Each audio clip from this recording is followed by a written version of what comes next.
And third question says a contractor plans to install 2 slides for the children to play in a park.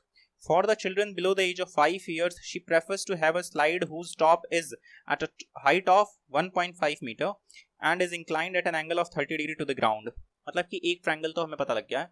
एक triangle है, एक slide बनाना चाह रही है एक कॉन्ट्रैक्टर, ठीक है, बच्चों के लिए, और ये है बिलो 5 इयर्स के बच्चों के लिए, जिसमें जो स्लाइड का टॉप है that is at a height of 1.5 metre and it is making an angle of 30 degree with the ground level, ठीक है. उसके बाद दूसरा है एक whereas for elder children she wants to have a steep slide. Steep slide का मतलब ये जो एंगल है ग्राउंड के साथ अगर एंगल बढ़ने लग जाए, ये फिर ये इतना ज़्यादा हो गया, फिर ये और ज़्यादा हो गया, इसका मतलब क्या हो रही है, ये ज़्यादा स्टीप होता चला जा रहा है, ठीक है, स्टीप होता चला जा रहा है. तो अब जो बड़े बच्चे हैं उनके लिए स्टीप झूला बनाने की, मतलब स्टीप स्लाइड लगाने का उसका प्लान है eight a height of whose top is she wants to have a steep slide at a height of 3 meter. इसका मतलब यह है कि ये जो है झूला ये 3 मीटर तक है. So this is 3 मीटर, ठीक है.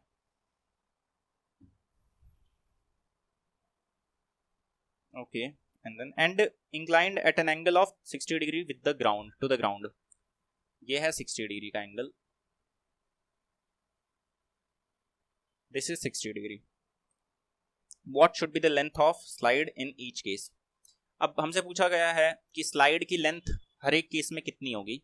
तो स्लाइड की लेंथ होगी क्या चीज़, ये जो है यही तो स्लाइड की लेंथ है, इसी पे तो बच्चे स्लाइड कर रहे हैं और इसमें इस पे कर रहे हैं. हालांकि एक बात देखो, 60 डिग्री की स्टीप स्लाइड पे आप झूल नहीं सकते. अगर यहाँ पे नीचे ग्राउंड हो सीधा, मतलब ज़मीन हो, तो नहीं झूल सकते. आप स्लाइड कर सकते हो, नहीं कर सकते. 60 डिग्री का जो स्लोप है ये बहुत ज़्यादा होता है, और स्पेशली अगर वो 3 मीटर से हो, मतलब 3 मीटर मतलब जो सीलिंग होती है हमारी दैट इज अप्रॉक्सीमेटली 3 मीटर. अब यहाँ से अगर आप 60 डिग्री पे स्लाइड करोगे तो एल्डर क्या, बहुत एडल्ट चिल्ड्रन को भी चोट लग जाएगी अगर यहाँ पे ग्राउंड हुआ तो, ठीक है. पार्ट क्वेश्चन पे आते हैं. ये 30 मीटर, ये 30 डिग्री है, ये 1.5 मीटर है. हमें ये चीज़ निकालनी है. एक चीज़ गिवन है, एक एंगल गिवन है, एक साइड गिवन है, और हमें तीसरा हमें एक और साइड फाइंड आउट करनी है. इसमें भी कुछ वैसा ही है, बहुत सिंपली क्वेश्चन हो जाएगा. इन ट्रायंगल, इन दोनों ट्रायंगल का नाम रख लेते हैं या अज्यूम करते हैं सबसे पहले तो. This is A B C, here it is 90 degree. This is P R, this is also 90 degree. In third question we will assume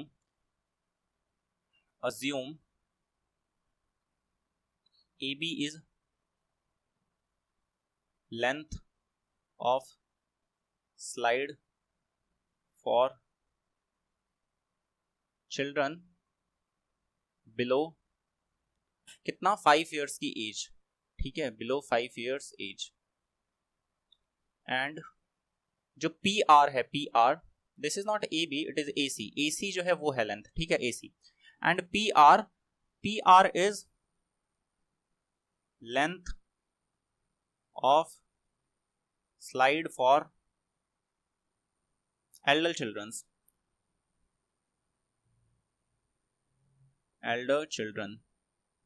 तो हम क्या करेंगे, इन ट्रायंगल, सबसे पहले इस वाले का फाइंड आउट कर लेते हैं. In triangle A B C triangle के अंदर हमें क्या दिया हुआ है, एंगल 30 के लिए 1.5 क्या है, परपेंडिकुलर, मतलब कि साइन 30 का हम यूज करेंगे. और साइन 30 कितना होगा, 30 के लिए परपेंडिकुलर कौन है, A B. So this is A B. And sine 30 के लिए, और हमें फाइंड आउट क्या करना है, ए सी फाइंड आउट करना है. तो ए सी क्या है 30 डिग्री के लिए, हाइपोटेन्यूज है. तो हाइपोटेन्यूज, इसका मतलब दिस इज ए सी, ठीक है, is equal to, this implies sine 30 की वैल्यू होती है 1/2 is equal to A B is 1.5 metre upon A सी.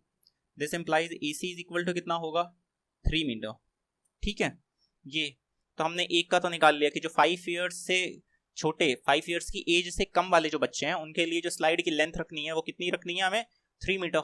और अब हम सेकंड वाले का निकालते हैं. In triangle P Q R triangle में क्या हो रहा है, पी क्यू हमें फाइंड आउट कर, हमें दिया हुआ है, मतलब कि हमें परपेंडिकुलर दिया हुआ है. सी यहाँ पे मैं बता देता हूँ, perpendicular is given, hypotenuse has to be find out. मतलब p बाय एच हम लगाएंगे और p बाय एच होता है साइन, तो साइन 60 की वैल्यू हम यूज करेंगे। Sine 60 degree is equal to P Q upon P R is equal to P Q कितना है 3 मीटर अपॉन पी आर कितना है हमें फाइंड आउट करना है। दिस इंप्लाइज साइन 60 कितना होता है √3/2 is equal to 3 metre upon P R. This implies कि पी आर कितना होगा, पी आर कितना होगा, P R will be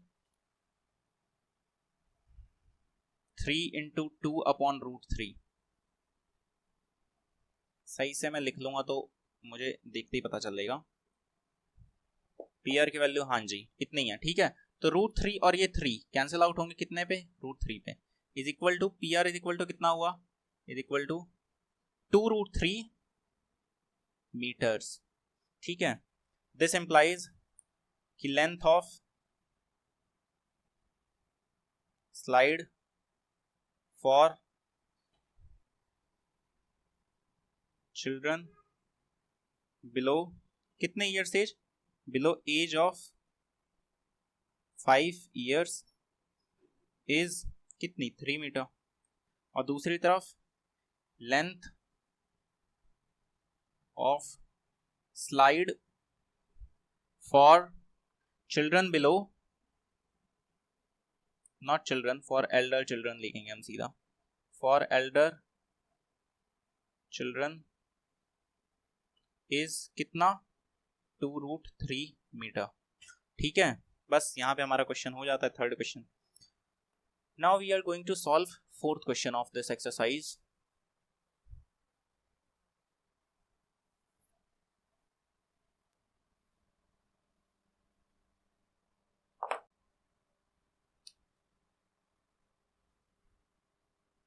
fourth question में कहा जा रहा है the angle of elevation of the top of a tower from a point on the ground. एक टावर है, तो ये है टावर, ठीक है, और एक ग्राउंड पे कोई पॉइंट होगा, तो मान लीजिए ये ग्राउंड है, ये ग्राउंड है, ठीक है, और ग्राउंड पे कोई पॉइंट होगा, this is the point, suppose this is the point. क्या कहा जा रहा है कि the angle of elevation of the top of a tower इसका from a point on the ground, यहां से which is 30 metre away, 30 metre away मतलब 30 मीटर अवे होगा, यहां से 30 metre away from the foot of the tower, ये foot है, foot से 30 मीटर की दूरी पर है ये point, from the foot of the tower is 30 degree. ये जो एंगल ऑफ एलिवेशन है ये कितना है 30 डिग्री के बराबर, दिस इज 30 डिग्री। तो हमें बताना है कि find the height of the tower. ये क्वेश्चन कराने लायक नहीं है, अगर मैं पिछले 3 क्वेश्चंस करा चुका हूँ, ये बहुत ही इजी क्वेश्चन है, बट ओके मैं करा देता हूँ। ये ए है, ये बी है, ये सी है। हमें क्या फाइंड आउट करना है, हमें पी फाइंड आउट करना है। 30 डिग्री के लिए ये ए बी क्या है परपेंडिकुलर, 30 डिग्री के लिए कौन सी साइड दी हुई है, 30 डिग्री के को हम कंसिडर करें तो साइड कौन सी दी है सी बी, मतलब कि बेस दिया हुआ है हमें, ये क्या है बेस। तो परपेंडिकुलर और बेस के लिए सबसे बेस्ट रेशियो यूज करने के लिए क्या है 10, तो P by B is equal to 10, P is AB, B is BC is equal to 10 कितना डिग्री 30 डिग्री। इसी का हम यूज करेंगे और अपने क्वेश्चन को सॉल्व करेंगे। सपोज कर लेंगे हम, सपोज लिख लो, अज्यूम लिख लो, suppose AB is the height of, किसका हाइट है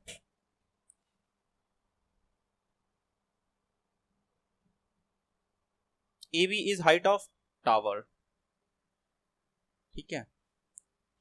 तो इन ट्रायंगल ABC जो AB अपॉन BC है इसकी वैल्यू कितनी है 10 30 degree. AB is how much, AB has to be find out and BC कितना है 30 मीटर, तो AB की जगह हम छोड़ देंगे और BC की जगह हम 30 मीटर लिखेंगे, इज इक्वल टू 10 30 की वैल्यू 1/√3। दिस इंप्लाइज कि AB जो है वो कितना हो गया 30√3।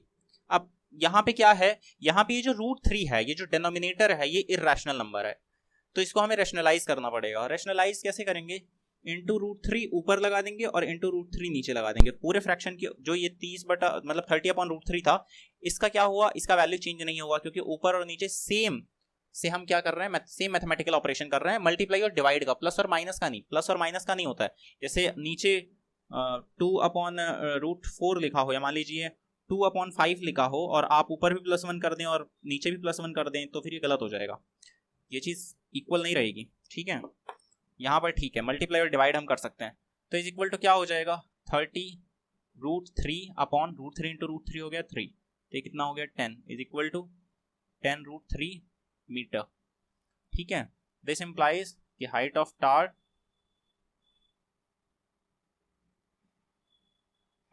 इज इक्वल टू कितना है, 10√3 मीटर। इस तरह से हम फोर्थ क्वेश्चन को सॉल्व करेंगे। फिफ्थ क्वेश्चन चलते हैं।